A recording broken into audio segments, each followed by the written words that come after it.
Oh, no, the Jeep popped up. Oh, no.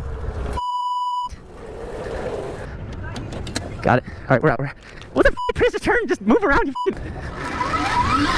No! Whoa! Handle all the extra speed and power.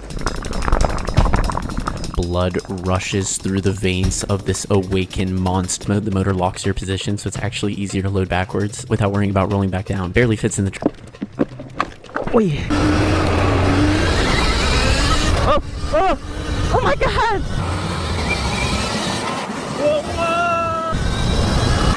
Oh shit, the understeer is crazy. I wanted to do a U-turn.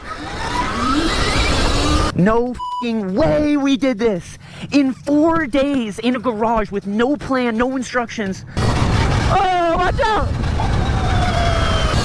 Get out of my way, baby!